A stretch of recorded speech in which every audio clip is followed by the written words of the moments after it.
Hello बच्चों, आइए प्रश्न को देखते हैं। तो प्रश्न में दिया है लसाने विलयन क्या होता है तथा इसे किस प्रकार निर्मित किया जाता है। इस विलयन का प्रयोग करते हुए निम्नलिखित तत्वों की उपस्थिति की जांच के लिए प्रयुक्त परीक्षण के रसायन का वर्णन कीजिए। यहाँ दे रखा है Br यानी कि ब्रोमीन। आइए मुख्य अवधारणा की चर्चा करते हैं। मुख्य अवधारणा, तो प्रश्न में क्या दिया है, लसाने विलयन। तो यह क्या होता है, जल के संपर्क में आने पर नली टूट जाती है और संग्लित पदार्थ यानी कि सोडियम लवण जल में विलय हो जाता है। इस विलयन को लगभग क्या करते हैं, 5 मिनट तक उबालते हैं तथा फिल्टर पात्र से छान लो। तो ये जो हमें छान लेते हैं तो वह जो हमें प्राप्त होता है क्षनित, वह हमारा क्या कहलाता है, सोडियम निष्कर्ष या हमारा लसाने विलयन कहलाता है। तो जैसे कि हमारे यौगिक में कोई उपस्थित है क्लोरीन, ब्रोमीन, आयोडीन, सल्फर तत्व, तो जो हमारा क्या होता है, सोडियम धातु से अभिक्रिया करके तो सोडियम लवण बना लेते हैं। तो मान लेते हैं हमारा कोई कार्बनिक यौगिक है, कार्बनिक यौगिक, इसमें जैसे कि कोई हमारा वाई मिला यानी क्लोरीन, ब्रोमीन। तो अगर हमें इसका जांच करना है तो ये हम क्या करेंगे, इसमें हम सोडियम का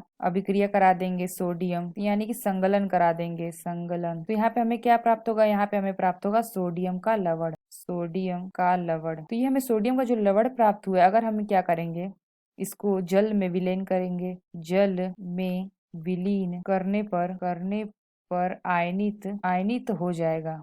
तो इस प्रकार प्राप्त सोडियम लवण के जलीय विलयन को सोडियम निष्कर्ष या लैशने विलयन कहते हैं। तो यहाँ पे हमें क्या पूछा गया था, लैशने विलयन क्या होता है। तो यहाँ पे हमने देखा कि जब हम कार्बन यौगिक को भी यानी कि कोई कराते हैं Br से यानी कि Cl से या फिर कोई भी सल्फर से, तो सोडियम से अभिक्रिया कराएंगे यानी कि संगलन कराएंगे, यानी कि हमें क्या प्राप्त होगा, सोडियम का लवण प्राप्त होगा। तो उसका हम क्या करा देंगे, जल में विलीन करने पर यह आयनित हो जाएगा। तो ये हमारा क्या कहलाता है, यह हमारा कहलाता है लैशने विलयन, लैशाने विलयन। यानी कि जो हमें सोडियम लवण के जलीय विलयन को सोडियम निष्कर्ष या लैशने विलयन कहेंगे। तो यहाँ और हमें प्रश्न में क्या दिया है, तथा इसे किस प्रकार निर्मित किया जाता है। तो यहाँ पे हमने देखा इसे किस प्रकार निर्मित किया जाता है। इस विलयन का प्रयोग करते हुए निम्नलिखित तत्वों की उपस्थिति की जांच के लिए प्रयुक्त परीक्षणों की रसायन का वर्णन कीजिए। और यहाँ पे हमें दे रखा है ब्रोमीन। तो यहाँ हमने देखा कार्बनिक यौगिक यानी कि हमें Na ले लेंगे, Na।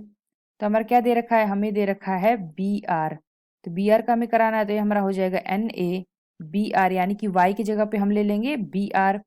तो हमारे हो जाएगा यह सोडियम ब्रोमाइड प्लस AgNO3। यहाँ से हमारा क्या बन जाएगा, ये हमारा बन जाएगा AgBr प्लस NaNO3। तो ये हमारा क्या है, ये हमारा है सोडियम ब्रोमाइड। तो यहाँ पे हमें जो क्या प्राप्त हुआ AgBr, तो ये हमारा क्या है, हल्का पीला। और हमारा AgNO3 यानी कि सिल्वर नाइट्रेट, और यहाँ पे NaNO3 यानी कि सोडियम नाइट्रेट। तो ये हमारा हो गया ये हो गया हमारा सिल्वर ब्रोमाइड। तो यहाँ पे हमने देखा हमें क्या प्राप्त हुआ है, हल्का पीला अवक्षेप प्राप्त हुआ है। तो आशा करते हैं आपको समझ में आया होगा। धन्यवाद।